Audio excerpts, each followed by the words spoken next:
For nearly 2 centuries, Rome raised enormous revenue without passing a single new tax law. No announcement, no revolt, no law-breaking. Most Romans never realized they were indirectly paying. When economic pressure appears in history, we usually look for visible taxes, seizures, or political conflict. We expect to find records, protests, congressional debates, or Senate deliberations, something that leaves a trail. But Rome solved its fiscal problem differently. It altered the unit people used to measure value itself. Not through legislation, not through decree that anyone could read or challenge, but through a technical adjustment in the mints, places where most citizens never saw while conducting work, most citizens never understood. So how did one of history's largest empires tax its population invisibly for generations without meaningful resistance? And more importantly, what risk was structurally hidden here? Welcome to Financial Crimes Historian.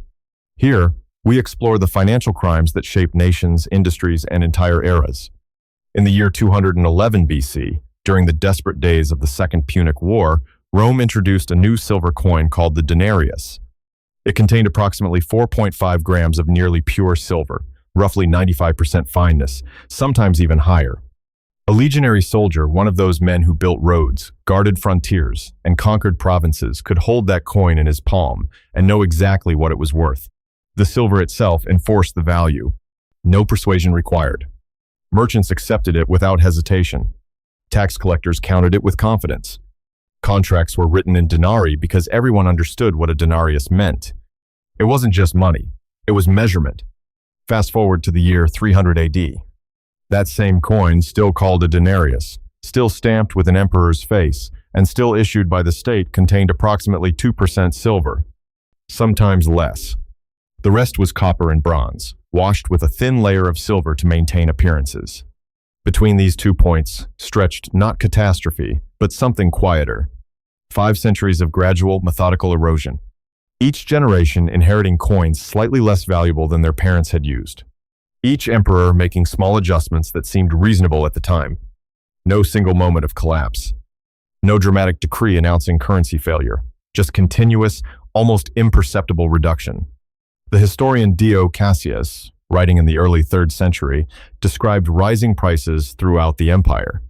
He noted merchants constantly adjusting their rates. He observed soldiers complaining their wages bought less than before. But when he searched for causes, he pointed to greed, bad harvests, corrupt officials. Never once did he identify the coins themselves as the problem. Lactantius, a Christian writer from Nicomedia who lived through Emperor Diocletian's economic reforms, wrote bitterly about price inflation. He described urban populations struggling to afford basic goods. He condemned imperial policies he believed were destroying the economy. Yet even his detailed complaints rarely mentioned currency composition. The connection between debased coinage and rising prices remained incomprehensible to him, as it did to most of his contemporaries. This is what makes the story remarkable. The damage was real and measurable. A soldier's annual wage of 225 denarii in 27 BC bought substantially more wheat, wine, and oil than the same 225 denarii bought in 200 AD, even though the number hadn't changed. Merchants found themselves constantly repricing goods, renegotiating contracts, and struggling to maintain profit margins. Urban workers watched the cost of rent, food, and clothing climb year after year. Yet the cause remained strangely difficult to locate. No theft that could be prosecuted. No official who could be blamed. No moment when the state explicitly took something from its citizens. Just coins that looked the same but meant less. To understand why this felt normal for so long, we need to examine what Romans believed money actually was. Number 1. Everyday monetary assumptions. For the average Roman citizen, money was not an abstract concept requiring economic theory to understand. It was a physical object, tangible, wigable, issued by legitimate authority. A denarius bore the emperor's image, his face, his titles, his right to issue currency. That stamp conveyed legitimacy more powerfully than any document could. If the coin came from the imperial mint, if it carried the proper markings, and if it looked and felt like the denarii people had used their entire lives, it was real money. This wasn't naivety. It was rational trust in a system that had worked for centuries. The average merchant in Gaul or Egypt had no tools to assay metal content. no training in metallurgy, no laboratory where he could melt coins and measure their composition. He handled hundreds of coins weekly. He knew their weight by feel. He recognized authentic imperial stamps. He trusted that if the state issued them, and if other merchants accepted them, they held value. When silver content began to decline, the changes were subtle enough that everyday transactions didn't immediately register the difference. Nero's debasement in 64 AD reduced silver from roughly 98% to approximately 94%, a decline of about 4%. The weight dropped from 3.9 grams to about 3.4 grams. To someone handling hundreds of coins, this felt like normal variation. Coins wore down through use. Some felt lighter, some heavier. The difference wasn't alarming. More importantly, the state's institutional assurances continued unchanged. Number 2. Official narratives. The Roman state never announced debasement. This is crucial to understanding how the mechanism worked. When Emperor Nero reformed the currency in 64 AD following the Great Fire that destroyed 2/3 of Rome, no proclamation explained that denarii now contained less silver. Official documents still referred to denarii. Tax records listed payments in denarii. Military wages were calculated in denarii. The denomination remained constant even as the substance changed. Linguistic continuity, mass material transformation. The same pattern held under every subsequent emperor who debased the currency. Trajan reduced silver content to roughly 85% around 107 AD, while fighting expensive wars in Dacia and Parthia. No announcement. The coins simply entered circulation bearing his image, looking nearly identical to those issued under his predecessor Nerva. Marcus Aurelius brought the content down to approximately 75% during his reign from 161 to 180 AD. Funding constant warfare on the northern frontier and dealing with the economic devastation of the Antonine Plague. Again, no declaration of currency reform, just new coins, stamped with authority, entering circulation. Septimius Severus, founder of the Severan dynasty, executed perhaps the most aggressive debasement of his era. When he took power in 193 AD after a brutal civil war, he immediately raised soldiers' pay from 300 to 400 denarii annually, a 33% increase.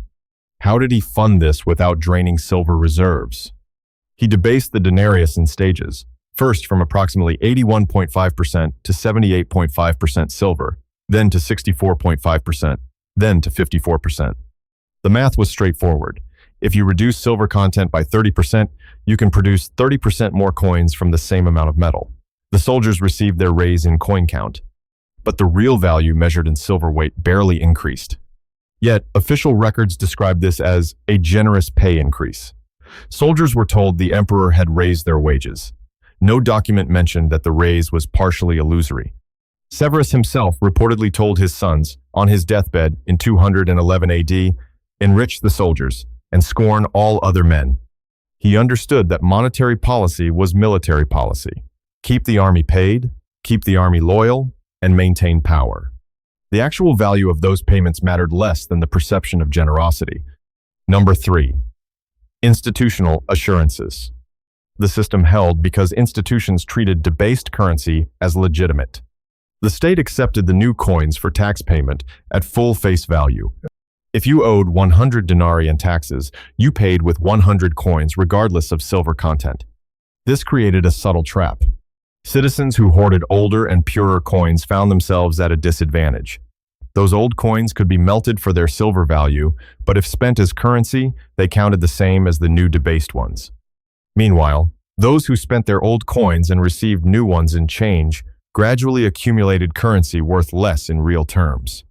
The army was paid in debased coinage, which sent a powerful signal. If the military, the empire's most essential institution, accepted these coins, surely they were legitimate. Courts enforced contracts at face value. If you had signed an agreement to repay 1,000 denarii in 10 years, you owed 1,000 denarii, even if the coins available at repayment time contained half the silver content of those borrowed. Lenders who failed to anticipate debasement found themselves repaid in currency worth less than what they had loaned. But the legal system offered no remedy. A denarius was a denarius in law, regardless of composition. Nothing here required deliberate deception. It simply required consistency. Official language stayed the same. State institutions treated the coins as equivalent. The legal framework didn't distinguish between old and new issues. And crucially, the changes happened slowly enough that no single generation experienced a catastrophic loss. Until they did. To understand why debasement worked as invisible taxation, we need to understand what the early denarius actually represented. In its original form, under the Republic and early Empire, the denarius functioned as what we might call hard money. Its value was difficult to argue with because silver was inherently scarce. Mining silver required labor, dangerous labor in deep shafts, often performed by slaves or condemned criminals. Extracting ore from rock demanded technical skill. Refining required heat, time, and expertise. Each coin represented the accumulated labor of miners, smelters, refiners, and mint workers. It stored value in physical form that couldn't be easily replicated or devalued. When Augustus reorganized the monetary system around 27 BC, he understood this principle. He maintained high silver content specifically because it enforced discipline on the state. An emperor couldn't simply produce unlimited denarii. He was constrained by how much silver the empire could obtain through mining in Spain, plundering in Gaul, conquest in Egypt, or trade with the East. This created a natural brake on government spending. If the emperor wanted to build an aqueduct, he needed to gather enough silver to mint the coins to pay the workers. If he wanted to fund a military campaign, he needed silver reserves to pay the soldiers. If those reserves ran low, he faced a genuine constraint. The coin itself enforced fiscal responsibility through physics, not law. A merchant accepting a denarius knew he could, if necessary, melt it down. The silver retained value independent of who stamped it or which emperor issued it. The metal backed the promise. This system worked brilliantly during Rome's expansion. Conquest brought silver. Silver enabled more coins. More coins funded more conquest. A self-reinforcing cycle. But what happens when conquest slows? When the easy silver deposits are exhausted? When the empire reaches its practical borders and expansion becomes defense? The system reversed. Debasement changed the fundamental relationship between state and currency.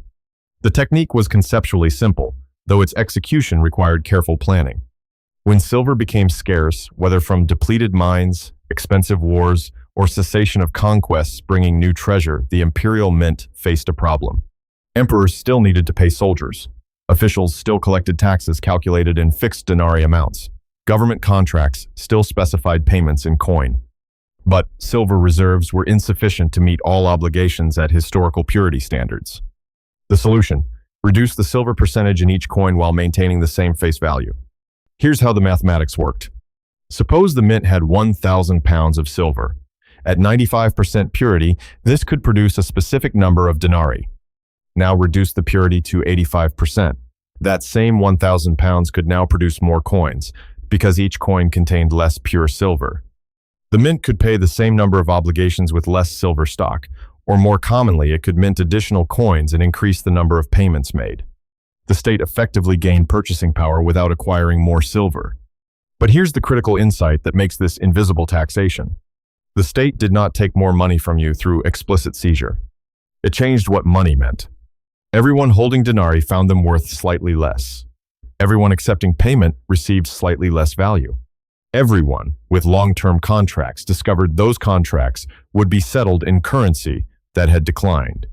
The burden was distributed across every transaction in the economy. No tax collector appeared at anyone's door. No bill arrived demanding payment. No official wrote down debasement tax, 10%, in accounting records. Instead, prices gradually adjusted upward as merchants realized coins bought less than before. Wages gradually lost purchasing power as the amount of silver each denarius contained declined. The extraction happened diffusely across millions of transactions over years or decades. Emperor Nero needed to rebuild Rome after the Great Fire of 64 AD. The disaster destroyed approximately 2/3 of the city. Reconstruction required enormous funds. He also needed to finance his extravagant building projects, most notably the Domus Aureus, his Golden House, which sprawled across 300 acres of central Rome with a 100-foot-tall bronze statue of himself in the entrance. Military campaigns against Parthia demanded payment. Suppressing the Great Jewish Revolt required troops and supplies. His treasury was inadequate. Rather than imposing a special reconstruction tax which would have generated immediate political resistance, Nero adjusted currency composition. He reduced the weight of the denarius from 1/84 of a Roman pound to 1/96.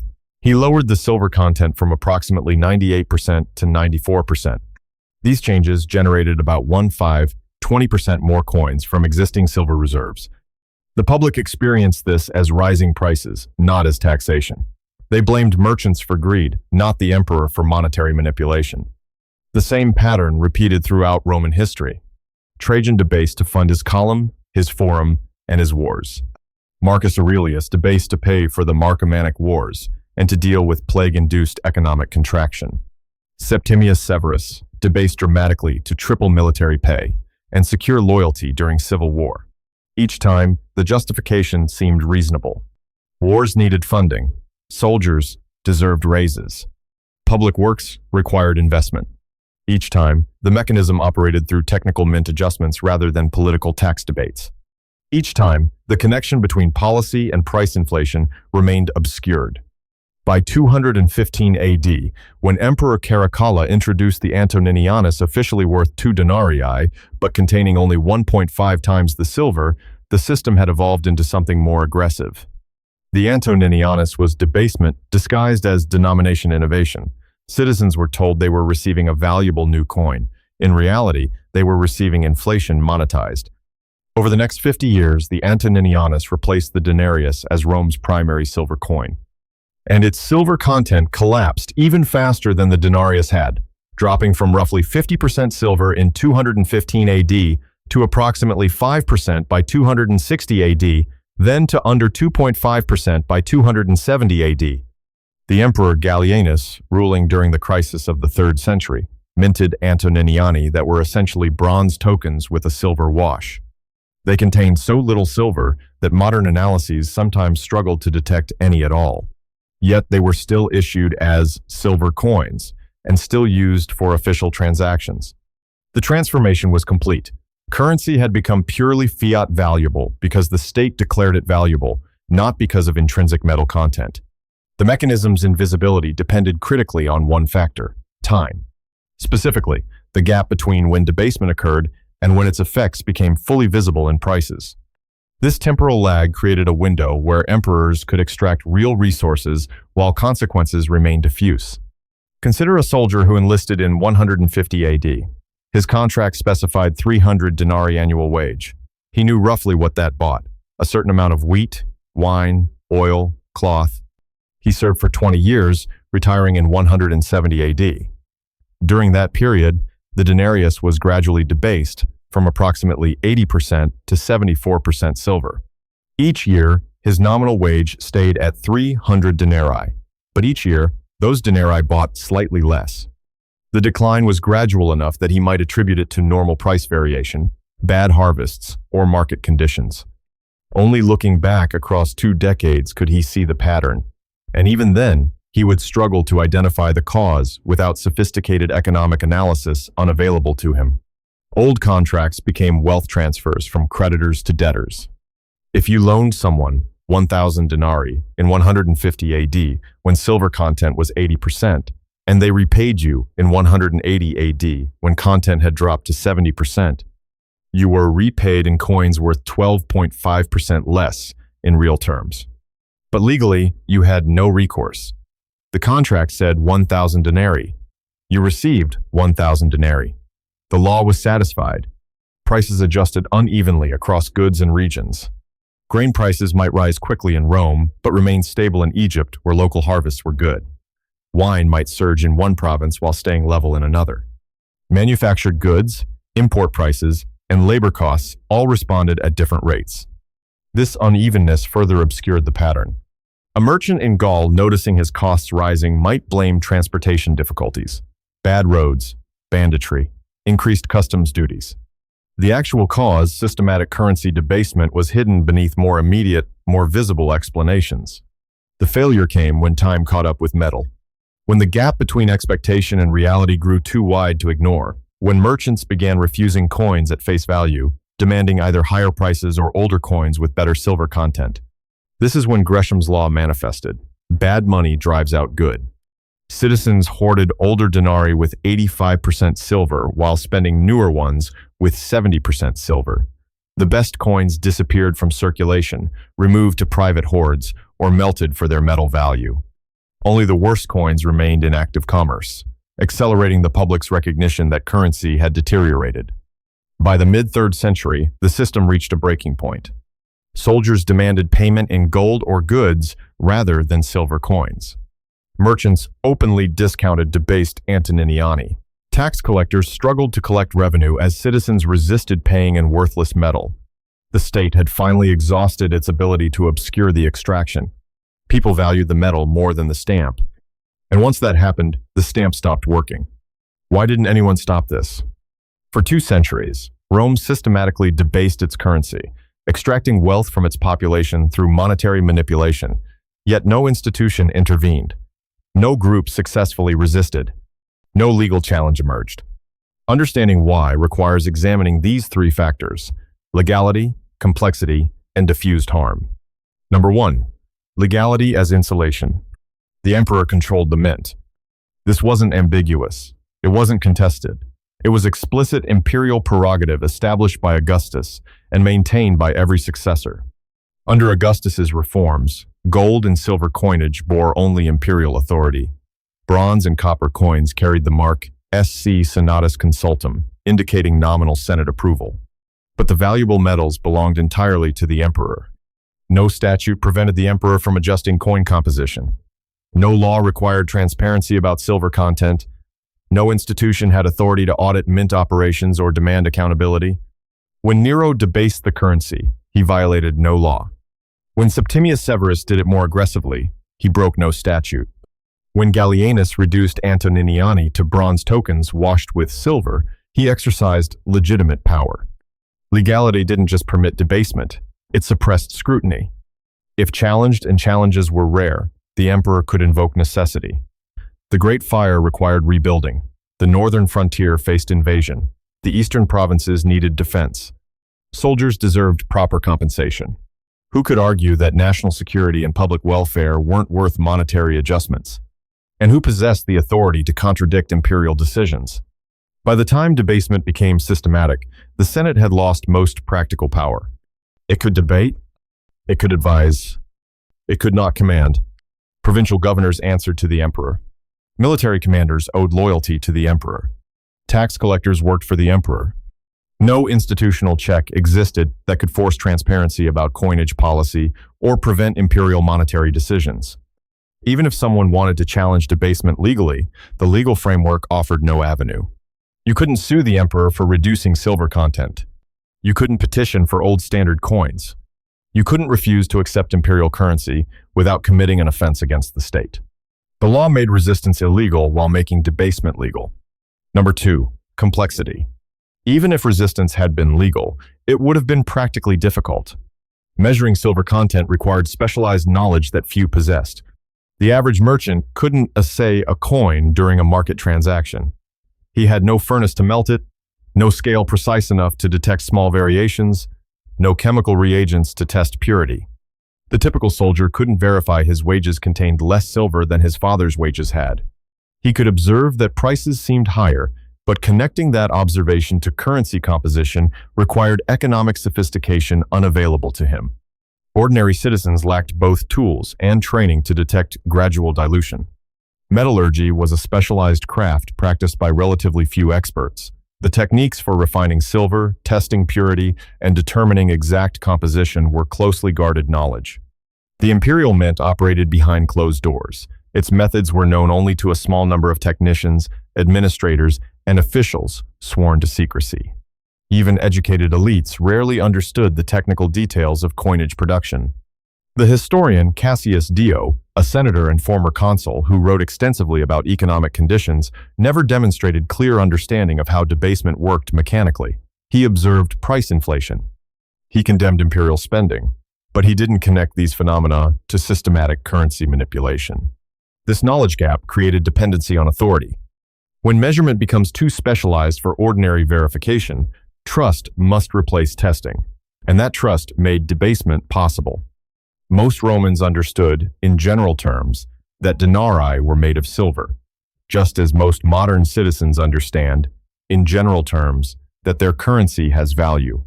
But neither group can easily verify the claim without expertise. The opacity wasn't accidental, it was structural. Complex systems naturally create information asymmetries between experts and non-experts, between insiders and outsiders. Those asymmetries can be exploited. Number 3, diffused harm. Perhaps the most important factor preventing intervention was the nature of the harm itself. Everyone paid, which meant no one could effectively point to being singled out. If the state had imposed a 10% tax on grain, grain producers would have organized to resist. If it had levied a surcharge on wine, wine merchants would have protested to the Senate. If it had demanded higher tribute from Gaul, Gallic leaders would have petitioned for relief. But debasement taxed everyone equally and invisibly. A farmer paid through reduced purchasing power of coins received for crops. A merchant paid through erosion of savings. A landlord paid through contracts settled in devalued currency. A soldier paid through wages that bought less each year. No single group bore disproportionate burden. No constituency could claim targeted exploitation. This created political paralysis.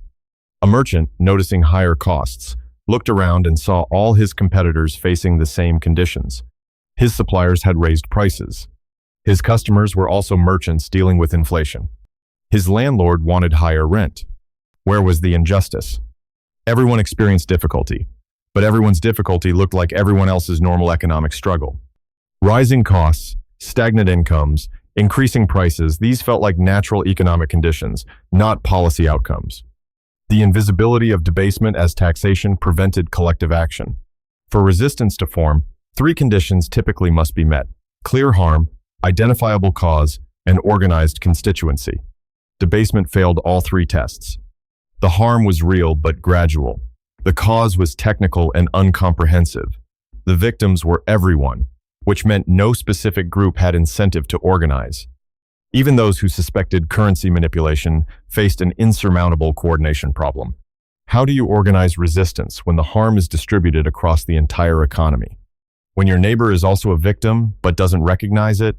When the mechanism operates through legitimate imperial authority and complex mint operations? You don't. You adjust your prices if you're a merchant. You demand higher wages if you're a worker. You hoard old coins if you're savvy. But you don't resist the system. Because the system appears to be normal economic life, not policy choice. This is the mechanism's true genius, not its technical sophistication, but its political invisibility. It taxes without creating tax opponents. The crisis did not begin with panic. It began when prices started correcting faster than trust could recover. By the 3rd century, multiple crises converged on Rome simultaneously. The Antonine Plague, which struck during the reign of Marcus Aurelius, devastated the empire's population. Modern estimates suggest it killed anywhere from 5 to 10 million people, possibly more. The labor force contracted. Agricultural production declined. Tax revenues fell. Germanic tribes pressed harder on the northern frontier. The Sassanid Persian Empire challenged Roman control in the east with a sophistication previous Persian dynasties had lacked. Political instability became endemic. Between 235 and 284 AD, a period historians call the crisis of the 3rd century, approximately 26 different individuals claimed the title of emperor. Most were military commanders. Most ruled briefly. Most died violently murdered by rivals, killed in battle, or assassinated by their own troops. Each new emperor needed to secure military loyalty immediately. Each needed funds to fight rivals and defend frontiers. Each turned to the mint for solutions. The silver content of the Antoninianus plummeted. Under Emperor Gallienus, ruling in the chaotic 260s, it contained approximately 5% silver. Some issues had even less, perhaps 2.5%. They were bronze coins with a thin silver wash, maintained by dipping hot bronze into molten silver to create a surface layer. This surface layer wore off quickly. Citizens could visibly see the bronze beneath. The charade became impossible to maintain. Soldiers demanded higher nominal wages to compensate for currency decline.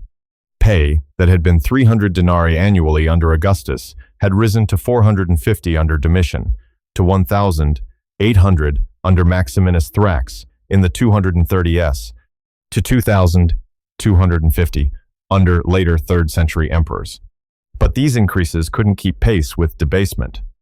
A legionary in 260 AD earning 2,250 denarii annually was poorer in real terms measured in actual silver or purchasing power than his predecessor earning 300 denarii in 27 BC. The wage increases were nominal. The loss was real. Soldiers began refusing denarii entirely, demanding payment in gold ore or in goods, grain, wine, cloth, anything with intrinsic value. Merchants repriced goods aggressively. Contracts that had once lasted years now required constant renegotiation. Fixed prices became impossible to maintain. Some regions reverted to barter as a more reliable medium of exchange than imperial currency. Citizens hoarded systematically. Older coins with higher silver content disappeared from circulation entirely. People melted them for metal value or stored them away. Only the newest, most debased coins remained in active commerce precisely because they were worth least. This accelerated the public recognition of worthlessness. When only bad coins circulate, everyone must confront that the currency has failed. The tipping point arrived when people valued silver more than the imperial stamp. Once that psychological barrier broke, the stamp stopped functioning as guarantee of value. In 301 AD, Emperor Diocletian issued his famous edict on maximum prices. It was an extraordinary document, over 1,200 lines of text, establishing maximum prices for goods and services throughout the empire. Wheat, wine, oil, silk, linen, wool, carpenters' wages, masons' fees, teachers' salaries, lawyers' charges. Everything from luxury imports to daily bread received a maximum price, set by imperial decree. Violators faced the death penalty. The edict failed almost immediately. Merchants withdrew goods from markets rather than sell at artificially low prices. Why offer wheat at the legal maximum when your own costs exceeded that price? Better to hoard and hope the law proved unenforceable.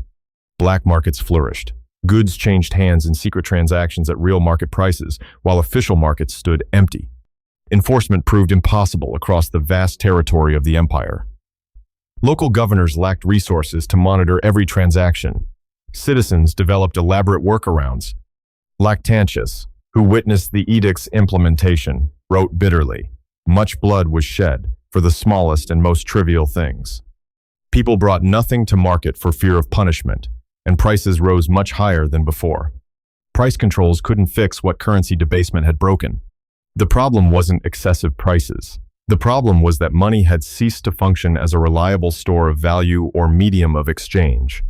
Diocletian attempted monetary reform alongside price controls. He introduced new coins, including the argentius, a silver coin meant to recall the purity and reliability of the old denarius. But decades of mistrust couldn't be erased overnight. The new argentius was minted in limited quantities, and the public remained skeptical. Old patterns of hoarding and discounting persisted. Stability only truly returned under Constantine, who introduced the solidus in the early 4th century, a gold coin that maintained consistent weight and fineness. For the first time in a century, the Roman state offered money whose intrinsic value matched its official value. Citizens could trust it because gold couldn't be debased with invisible copper alloys. Gold was gold. Its color, weight, and properties couldn't be disguised. The solidus worked precisely because it reversed the relationship between state authority and metal value. With the denarius, the state had increasingly relied on authority to enforce value as metal content declined. Trust eventually failed. With the solidus, metal content enforced value regardless of state authority. Trust became unnecessary. Arithmetic replaced authority. And in that replacement, we see the fundamental limit of any monetary system built on debasement. What this quietly taught us. Currency debasement reappears throughout history because it solves an immediate political problem. It provides revenue without legislation. It avoids the political cost of explicit taxation. It distributes the burden so broadly that no single constituency can effectively organize resistance. The pattern repeats across centuries and civilizations because the incentives remain constant. Medieval European kings debased their coinage when facing military expenses. Philip IV of France did it repeatedly, earning the nickname Philip the Fair. Ironically, his currency manipulations were anything but fair. The Ottoman Empire gradually reduced the silver content of the axe to fund wars, causing periodic economic disruptions. Weimar Germany famously printed money to meet Treaty of Versailles reparations, producing hyperinflation so severe that workers had to be paid multiple times daily as prices rose by the hour. Modern governments employ quantitative easing, central banks creating money to purchase government bonds or other assets. It's a more sophisticated mechanism, but the fundamental dynamic remains similar, increasing the money supply to fund expenditures. Why does debasement consistently avoid resistance? Because it feels administrative, not political. A new tax requires legislative debate. It generates headlines. It creates identifiable winners and losers. Opposition organizes naturally because harm is concentrated and visible. Debasement, by contrast, happens quietly in mints or central banks. It involves technical decisions about metal ratios, coin specifications, or money supply targets. It can be justified as necessary adaptation to economic conditions responding to financial crises, stimulating employment, managing currency exchange rates. By the time effects become visible in price inflation, the policy has been operating for months or years. The public experiences rising prices as economic conditions, not policy outcomes. They blame corporations for greed. They blame foreign competitors for trade imbalances. They blame workers for demanding higher wages. They blame neighbors for consuming too much. The actual mechanism remains obscure. Rome didn't misunderstand economics. The emperors who debased the denarius knew exactly what they were doing. They understood that reducing silver content would allow them to produce more coins from the same amount of metal. They recognized this would eventually cause prices to rise. But they calculated correctly, for a time that the lag between debasement and inflation would give them room to maneuver. They could pay today's soldiers with today's revenue crisis solved. Tomorrow's price inflation would be tomorrow's problem, addressed by tomorrow's emperor. Each emperor faced the same calculation. Raise explicit taxes and face immediate political resistance from identifiable groups who will organize against you.